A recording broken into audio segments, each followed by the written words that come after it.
Nunca olvidaré el sonido del vaso de vino estrellándose contra el suelo. Ni el silencio que vino después. Todo ocurrió en un restaurante en Salamanca, un viernes por la noche. Miguel y yo habíamos salido a cenar para reconectar, como decía él últimamente. Ya sabes, esas citas organizadas por inercia cuando el matrimonio empieza a sentirse más como un contrato de alquiler que como una relación. Yo llevaba un vestido negro que él ni siquiera notó. Pedimos un Ribera del Duero y compartimos una ensalada que ninguno probó demasiado. Entonces, pasó algo raro.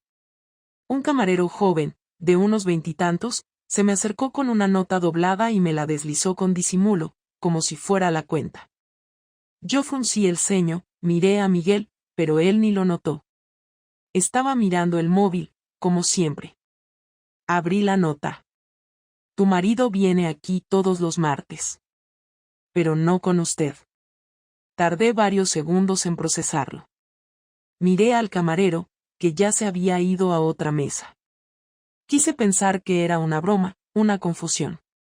Pero algo en el tono de esa frase no sonaba a mentira. Miguel seguía leyendo algún artículo idiota sobre tecnología. Yo lo observé, por primera vez en meses, como si fuera un extraño. No dije nada en ese momento. Ni cuando pagamos. Ni en el coche. Solo asentía a sus comentarios vacíos mientras en mi cabeza se abría una grieta. Durante los siguientes días, no dormí bien.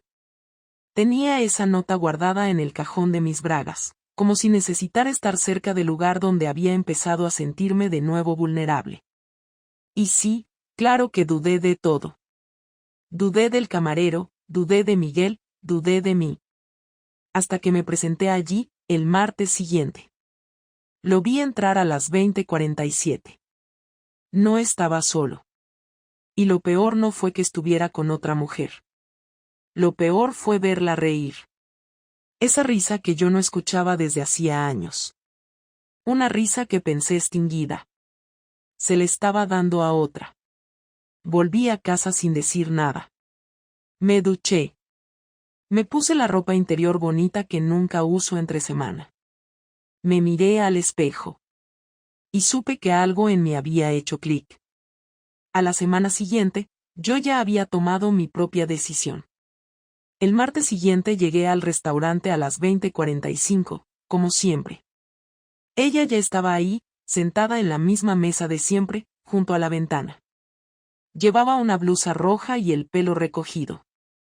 Me saludó con una sonrisa que yo solía ver en casa hace años, pero que últimamente solo aparecía aquí. Nos abrazamos como si no nos conociéramos de nada.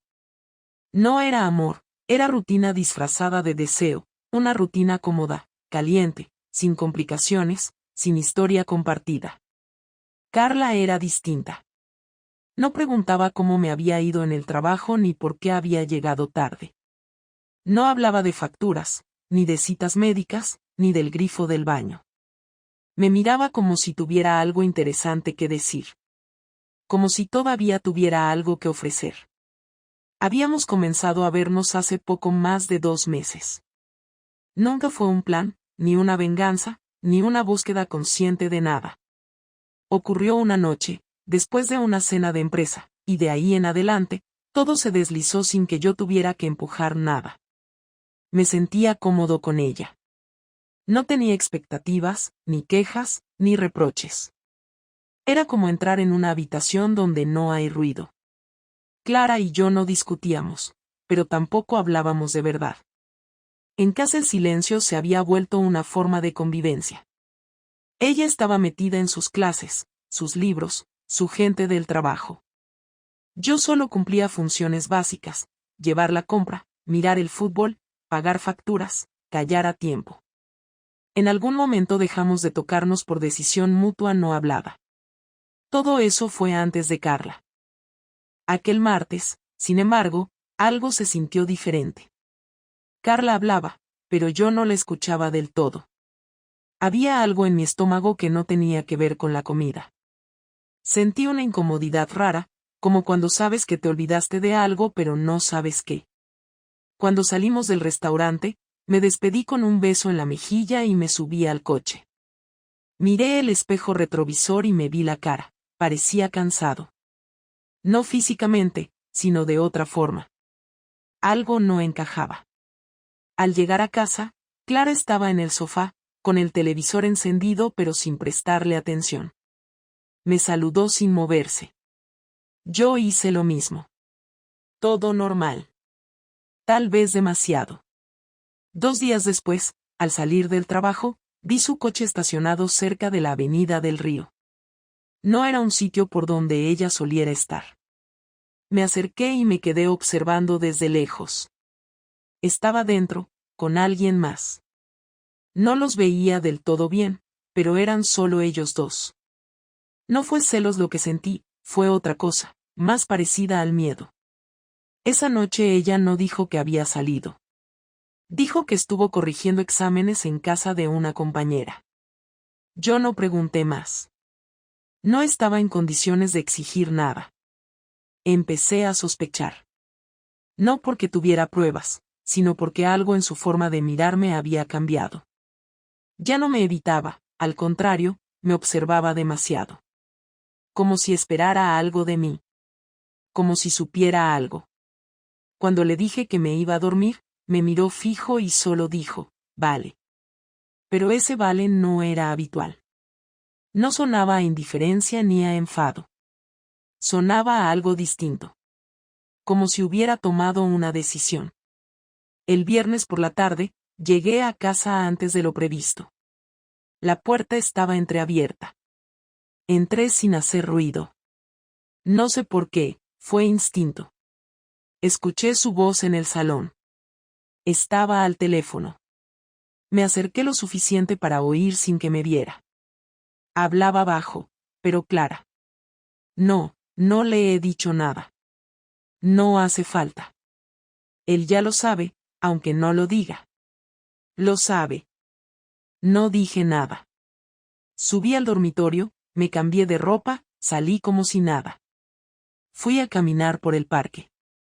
No pensaba en nada concreto, solo trataba de ordenar el nudo en la garganta que llevaba días creciendo. No era culpa lo que sentía, tampoco rabia. Era como estar atrapado en un cuarto sin ventanas, sabiendo que ya no hay salida. No era miedo a perderla, era miedo a enfrentar lo inevitable. Sabía que algo venía, algo que no iba a poder evitar. La conversación real llegó el domingo. Clara hizo café, lo sirvió en la mesa sin decir nada. Me senté frente a ella. Nos miramos unos segundos que parecieron minutos. Ella fue la primera en hablar. ¿Vas a seguir fingiendo que todo está bien? No estoy fingiendo, respondí. No hace falta que mientas.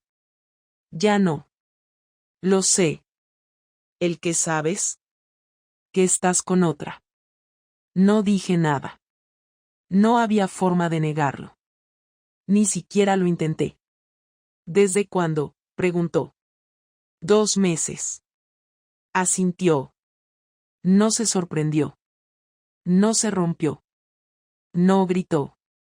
Me miró con una calma que dolía más que cualquier insulto. ¿Y por qué no me lo dijiste?, preguntó. Porque no sabía cómo. No sabías cómo, repitió, como saboreando la frase. ¿Y ahora qué? No lo sé. Nos quedamos en silencio. Ella bebió un sorbo de café. Yo no toqué el mío. Luego se levantó, dejó la taza en la encimera y se fue al dormitorio sin mirar atrás. No dormí esa noche.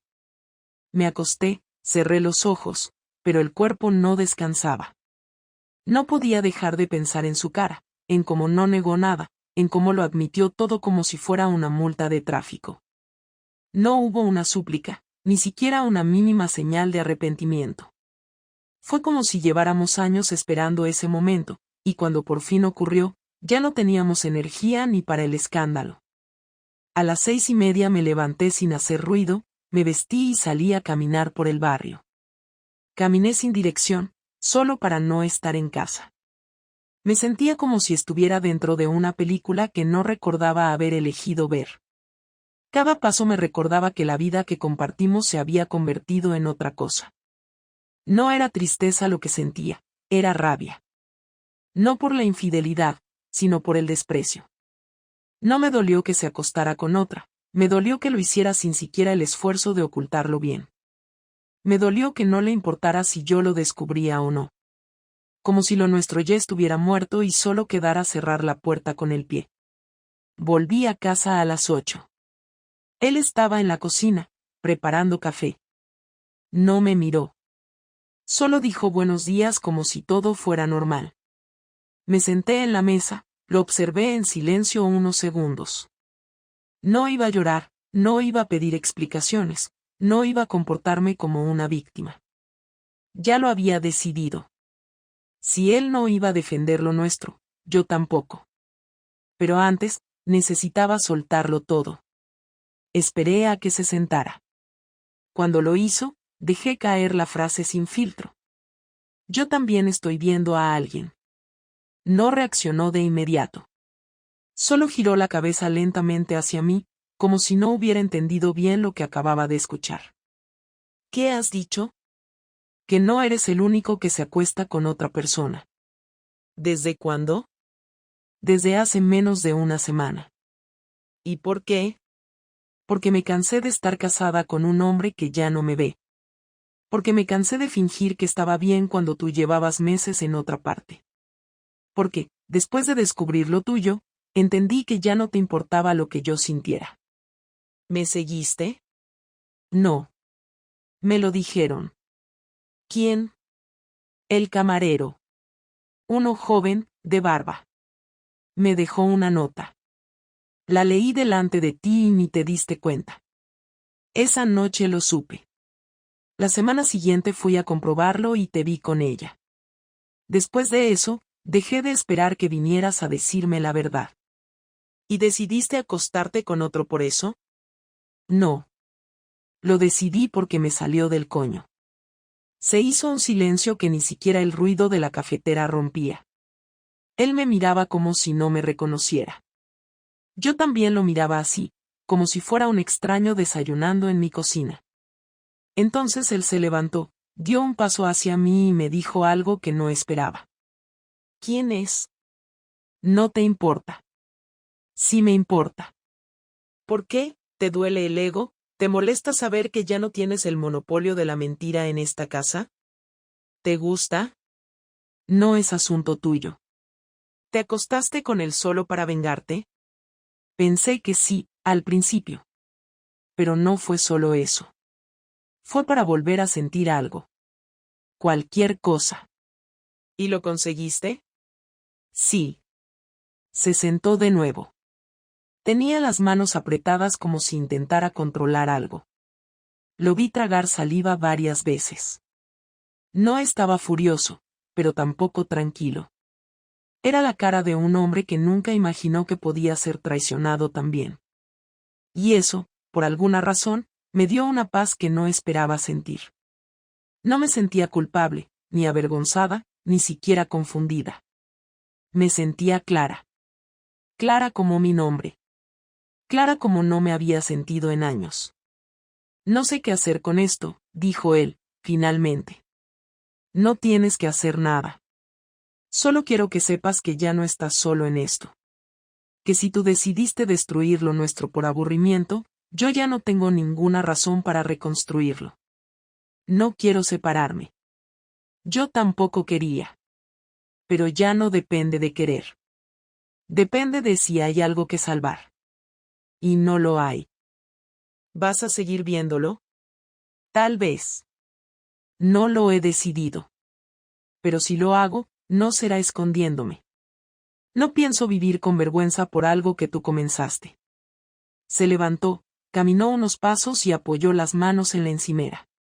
Se quedó allí, dándome la espalda, como si no supiera cómo seguir la conversación. Yo terminé mi café, me puse de pie y fui hacia la puerta. ¿A dónde vas?, preguntó sin girarse. A vivir mi vida. Por primera vez, sin tener que consultártelo. Salí sin mirar atrás. No sabía si iba a volver esa noche o al día siguiente, pero por primera vez en mucho tiempo, no necesitaba justificarlo. Durante años pensé que si algún día me engañaban, me iría sin decir una palabra, con la cabeza alta y las manos vacías, como alguien que prefiere perderlo todo antes que mendigar respeto. Pero cuando Clara me dijo que se había acostado con otro, esa idea desapareció de mi cabeza al instante. No fue el dolor lo que sentí primero, fue humillación. No por el acto en sí, sino por el hecho de que lo había hecho después de descubrirme a mí. Me dolió no que me traicionara, sino que me lo dijera con esa frialdad, como si yo no tuviera derecho a reaccionar, como si ya no formara parte de la ecuación. Me dolió que no me temiera. Esa misma tarde, después de que se fuera, me senté frente al ordenador, abrí una hoja de cálculo, y comencé a revisar cada detalle de nuestra vida en común. Nuestras cuentas, nuestras propiedades, los nombres de las escrituras, los correos guardados, las pólizas, las contraseñas, todo. Si Clara quería jugar a la independencia, yo le iba a mostrar cómo se hace. Tenía el control del dinero. Siempre lo tuve. Ella confiaba en mí para eso, porque le aburría lo administrativo. Me aseguré de que su tarjeta secundaria se mantuviera activa, pero limitada. No la bloqueé, no soy estúpido, pero reduje su límite al mínimo. Quité el acceso compartido a los ahorros, eliminé su nombre de las cuentas que no requerían firma conjunta, y cancelé cualquier servicio a su nombre que estuviera en mi sistema. Lo hice sin remordimientos. No se trataba de dejarla en la calle, se trataba de recordarle que el suelo que pisaba también lo había construido yo. El segundo paso fue más personal. Sabía que su madre era sensible con la imagen familiar. Sabía que si alguien podía hacerle sentir el mismo golpe en el estómago que yo había sentido, era ella. Le escribí un correo detallado, frío, sin insultos, sin exageraciones, solo hechos, que Clara había decidido cruzar un límite, que la situación en casa ya no era sostenible, y que le agradecía no meterse, pero que prefería que lo supiera por mí y no por versiones torcidas.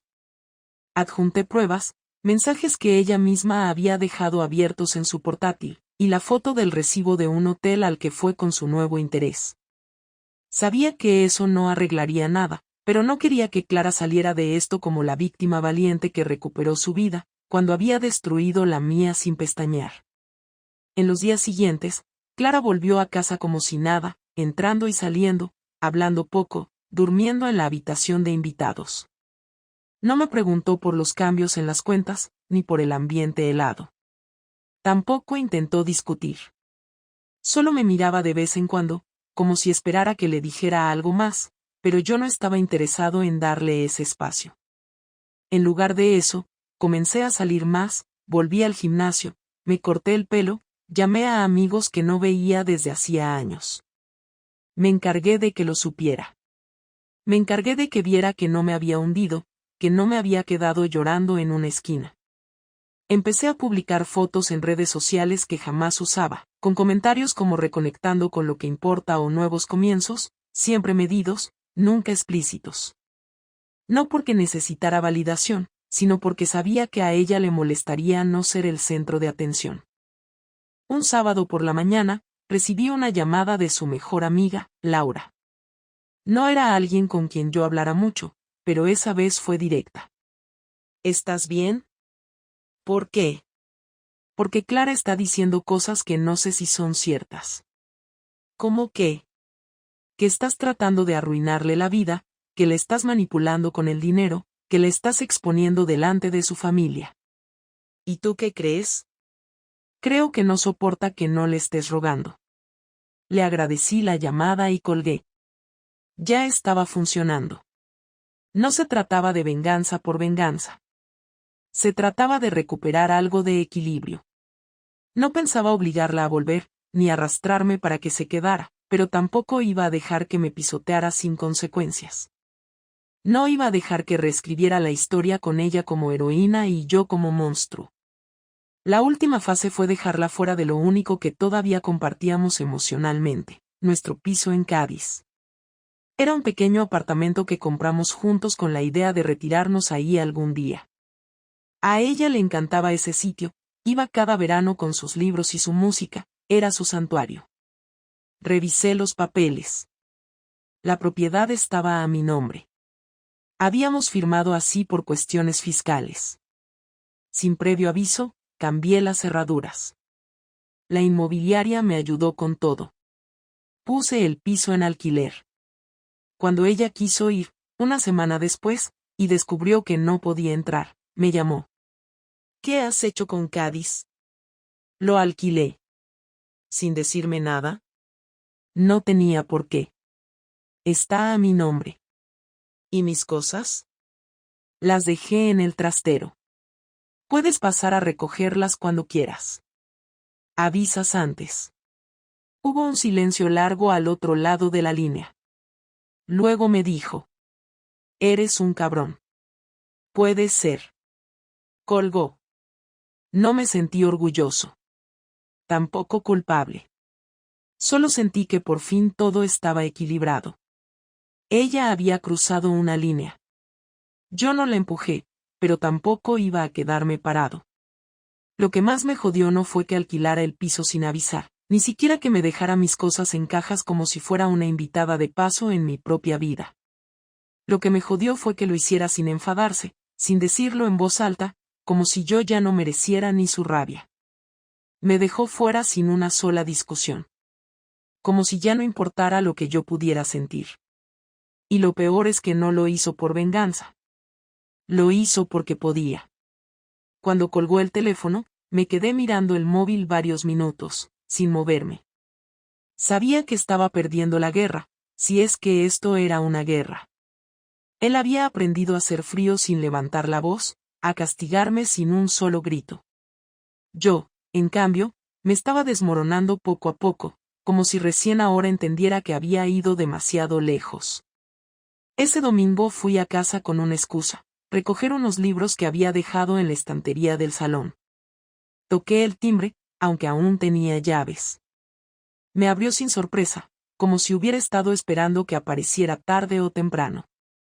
No dijo nada, solo se hizo a un lado para que entrara.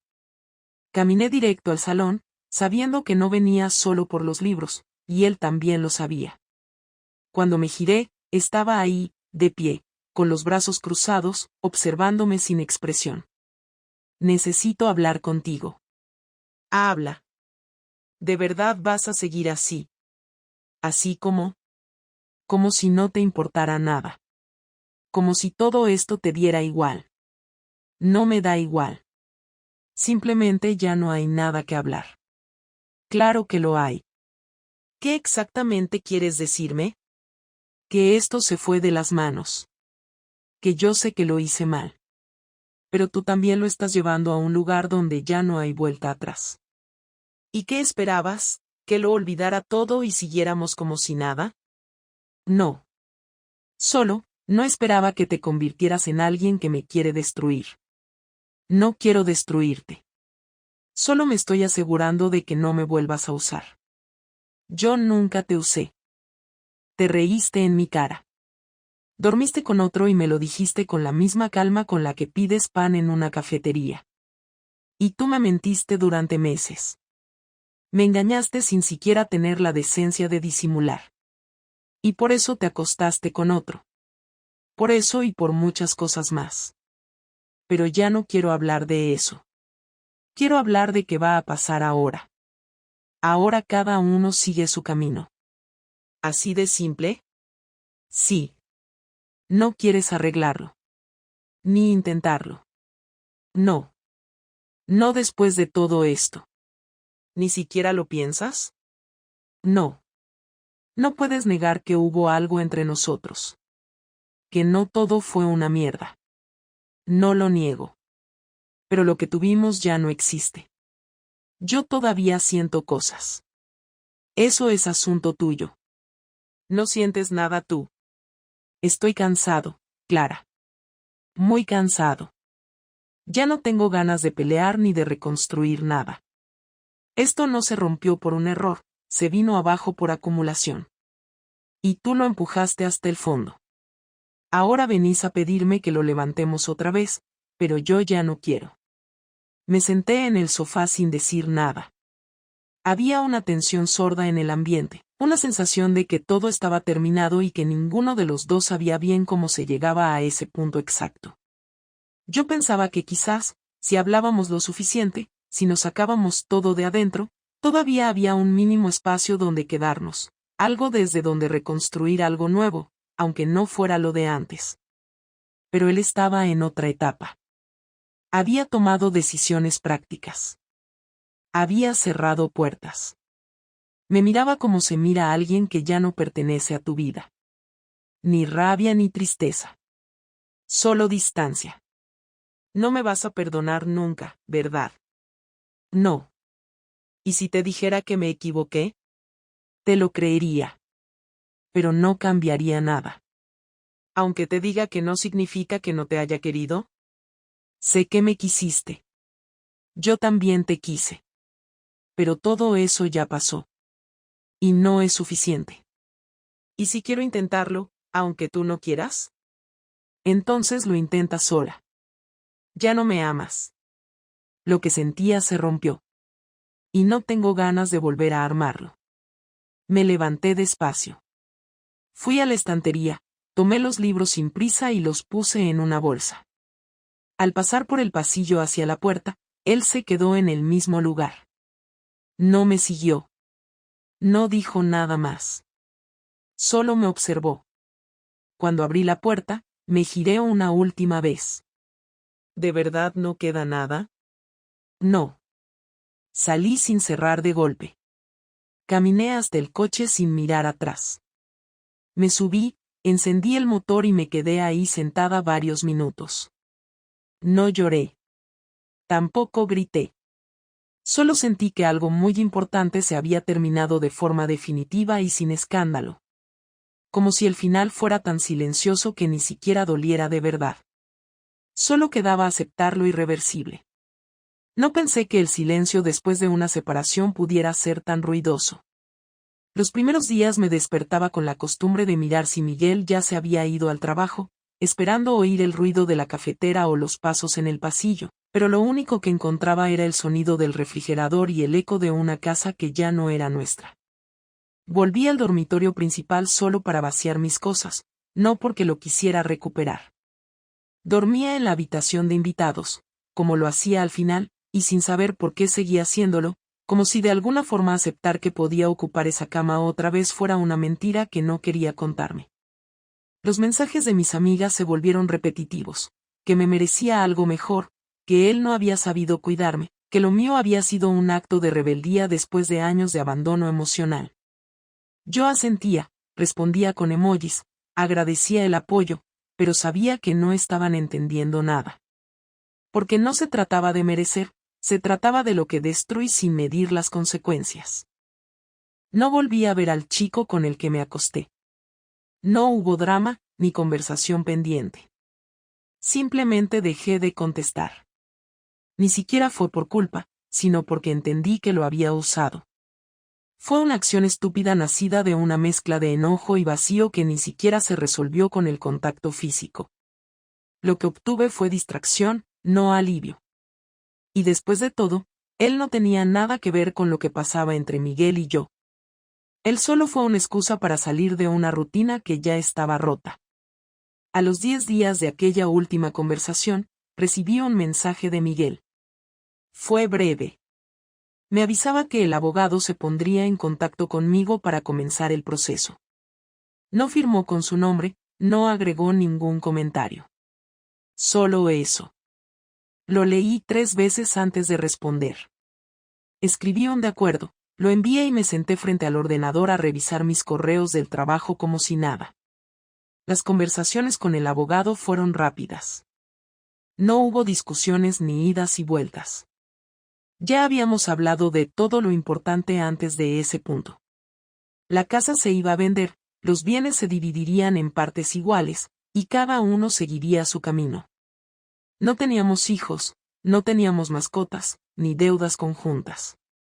Éramos 2 personas que durante años lo habían compartido todo, y ahora estaban separando cada cosa con la precisión de un cirujano. La firma fue en una oficina del centro, en una sala fría, con un abogado de cada lado y nosotros dos sentados con documentos delante. Miguel llegó puntual. Me saludó con un gesto, sin contacto físico. Estaba distinto, no por fuera, sino en su forma de estar presente. No parecía enojado, tampoco distante. Parecía completamente resuelto. Leí todo con calma, firmé cada hoja sin prisa, sin titubear. Cuando terminamos, recogimos nuestras copias y nos quedamos un segundo mirándonos antes de que cada uno saliera por su lado. Nadie dijo nada. Volví caminando a casa, sin auriculares, sin mirar el móvil. Hacía calor, y por alguna razón eso me tranquilizaba. Sentía que mi cuerpo podía soportar el momento sin distraerse. Pensé en todo lo que habíamos sido y en todo lo que no supimos cuidar. No lo culpaba solo a él. Si bien muchas veces me sentí sola dentro del matrimonio, también fui parte del desgaste. Dejé de hablar con claridad, de pedir lo que necesitaba, y me encerré en una especie de orgullo silencioso que terminó alejándonos más de lo que parecía. La infidelidad no fue el comienzo del fin. Fue el último empujón después de años de distancias pequeñas acumuladas. Y eso es lo que más duele. Saber que nada explotó, que simplemente dejamos que todo se apagara. Al mes de haber firmado, me mudé a un piso más pequeño. No muy lejos, en el mismo barrio. No porque quisiera mantenerme cerca de él, sino porque necesitaba algo que no me obligara a rediseñar mi vida por completo. Quería rehacer cosas, pero sin la sensación de estar empezando desde cero. Volví a la rutina laboral, a corregir trabajos, a tomar café en el bar de la esquina, a vivir con una mezcla de libertad y extrañeza. A veces me encuentro respondiendo mentalmente cosas que le diría si lo viera, pero sé que no va a pasar. Ni siquiera lo busqué en redes sociales. No por orgullo, sino porque sé que nada de lo que vea ahí me va a hacer sentir mejor. Lo mejor fue que desapareciera. Y yo también desaparecí para él. Aprendí varias cosas, pero no de esas lecciones de autoayuda. Aprendí que traicionar no se siente como una victoria, ni siquiera como una revancha. Se siente como perder algo dentro tuyo que no sabías que estaba en juego. Aprendí que el silencio no es neutral, que es una forma lenta de romper vínculos cuando se usa como escudo. Y sobre todo, aprendí que el amor no muere de un día para otro, pero sí puede agotarse sin necesidad de gritos ni portazos. Me hubiese gustado que las cosas terminaran distinto. Pero no cambiaría el hecho de haber sido honesta al final, aunque fuera tarde. Porque al menos, después de todo, me fui sabiendo que ya no tenía nada que esconder. No sé si voy a volver a enamorarme. No lo pienso demasiado. Ahora solo quiero reconstruirme sin mentirme. Ya no me interesa tener razón, ni que me comprendan. Solo quiero vivir sin seguir arrastrando lo que ya no existe. Y eso, por ahora, es suficiente.